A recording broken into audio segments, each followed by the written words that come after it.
Hello everybody, welcome to Evil Ted Live here on twitch.tv/EvilTedSmith. For you guys out there on YouTube, don't forget to subscribe. In today's episode, we're going to be painting Vampire Hunter D's hilt to his sword. As you guys can see, this has all been coated with rubber. I used Poly Latex 60. This has all been coated, it's dried, sealed, and ready to go, and we're going to move on to painting. And I'm going to do some kind of wood grain techniques. I'm going to show you how we go about doing that. So let's get started. As you guys can see right here, all the part has been coated with Poly Latex 60 rubber on my parts. Before painting, I like to put primer on it. The primer I like to use is an automotive primer. This is Duplicolor. It's a adhesion promoter. It sticks like, it works like a primer, but it goes on clear, and it's made for flexible like plastics and bumper parts on cars. And this is great. I discovered this in the movie. There's different brands. I like to use Bulldog, but unfortunately I could not find Bulldog in the store. But this comes in a can, and it's great for priming rubber parts. So that's what I used for this. My plan is to make this look like it's made out of wood. The more I look at the sword, Vampire Hunter D, in the anime it's brown, but for the details for me, for the costume, I think I envisioned this as someone carved this out of wood and then wrapped it with metal. So the base of this card is going to be wood. So I'm going to use a light undertone I mixed up. I'm using acrylic, slight peach color. And I found this is to be the basis for wood technique. And I will walk you through the technique. Since it has I should show you really quickly too. There's a metal bit right here on the top where the metal meets the latex.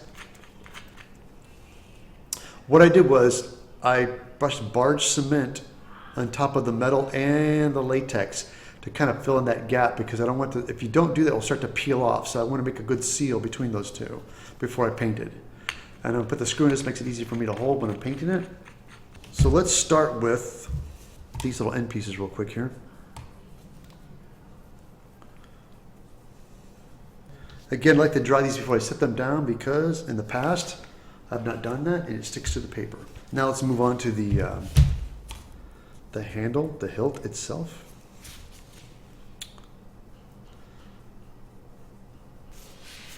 All right, we've reached the point where I'm happy with it. I got enough coats on here. The color is nice and even. I did about 2 or 3 coats.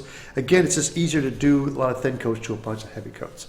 So my thin coats, I'm dry, I'm happy. Now the next step is I'm going to do some wood grain on it. And how I go about doing that is I usually take I'm going to make up some, I got some black and some brown. I'm going to mix up a dark brown. I'm going to do 2 different colors. I'm going to do a black brown and kind of a light brown and do some streaks. How I'm going to do the streaks is I'm using a chip brush. And what I like to do, here, let me move this, the bristles of the brush, I take a pair of scissors at an angle and I cut wedges out of my brush like this. Like one here, one there, there, and there. So the reason I did that is so it makes these bristles, some are longer and shorter than others, is to make the bristles a little bit more random so you get streaks. And what we're going to do, I have a piece of, what I like to do is like a piece of cardboard, and I will take some brown paint and a little bit of black. Let me do that with a stick here. And some water. Make it kind of a wet mess here. And what I'm going to do is do this to leave streaks, like so. Hold on, for example.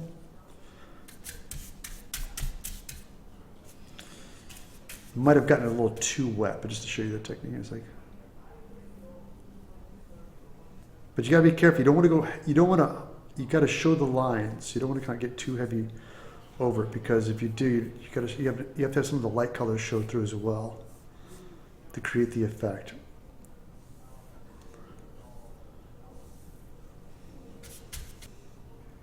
There we go. Because you want to get those lines. It's all about the lines.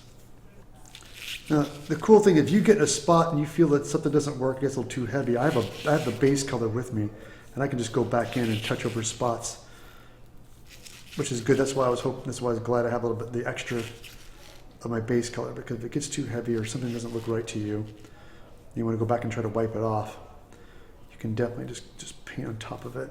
Oh. This is my base, and the reason I made it really thin is I want it to be transparent, because I'm going to start to layer on the, all right, guys, to show you, this is my little part here. I'm going to just dust this in.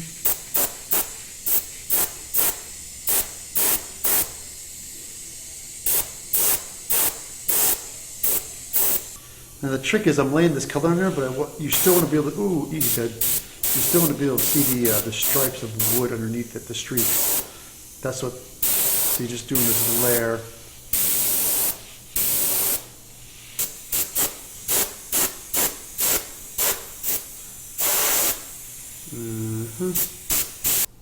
Unfortunately, I don't know if you guys can really see this that well on video, but the wood grain is coming together much better than I expected. I was a little nervous in the beginning, but now it's coming together. I'm happier with it.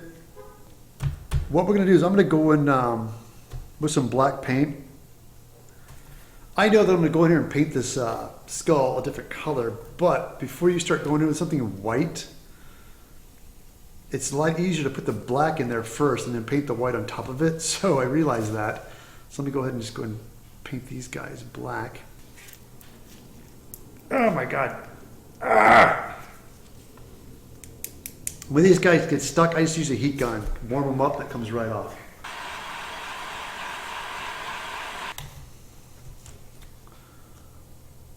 Now, with my Tamiya gold paint, gold leaf,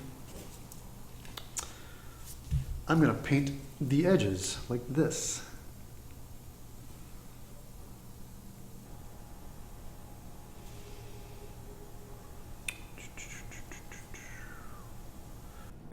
Where we left off, I did all the painting with the acrylics, and for the aging, I went in back with some, I had some oil paints. I had some ivory black, I got some burnt umber, and I got burnt sienna. What I like to do sometimes is mix those guys together, right here, and I kind of mix them all up and take a little brush.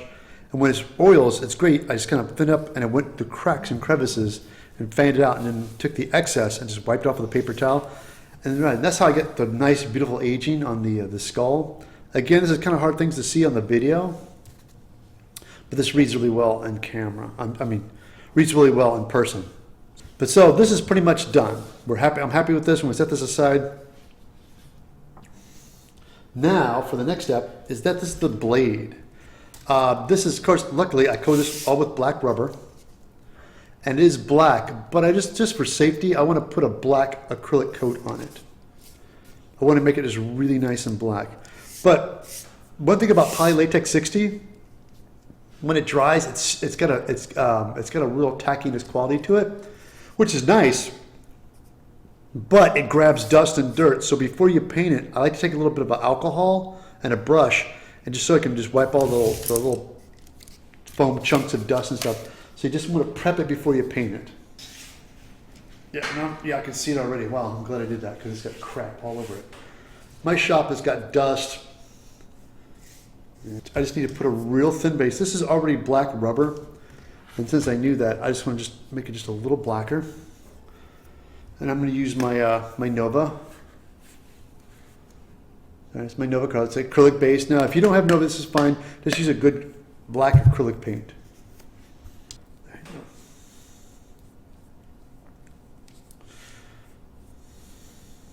All right, I have the black acrylic on both sides of my foam sword. Now the next step is, I'm going to put this aside, is I'm going to cover this with Sims Clear Coat.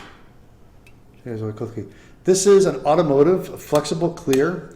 I love this stuff because it's, we used to work in the movie business. We would, anything that was going to be metallic, we paint this black and then put a high gloss flexible clear.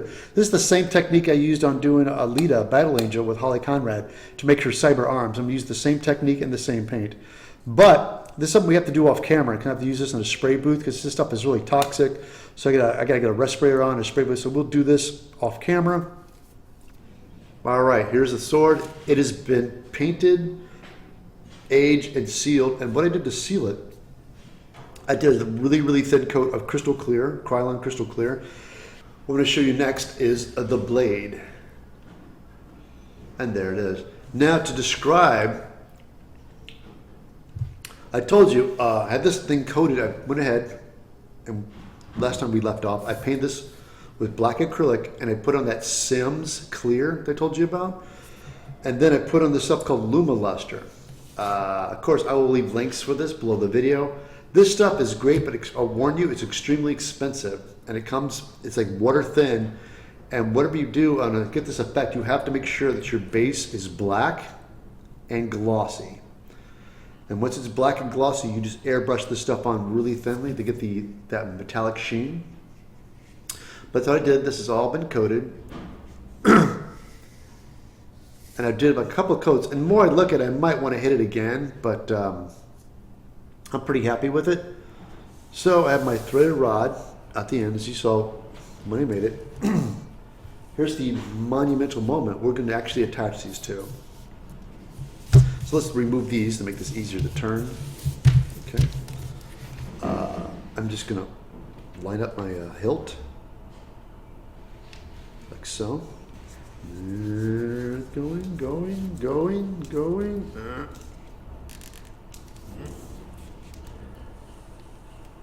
Wow, there it is. And it's on there. Put this on. Snap these guys back on. And there it is.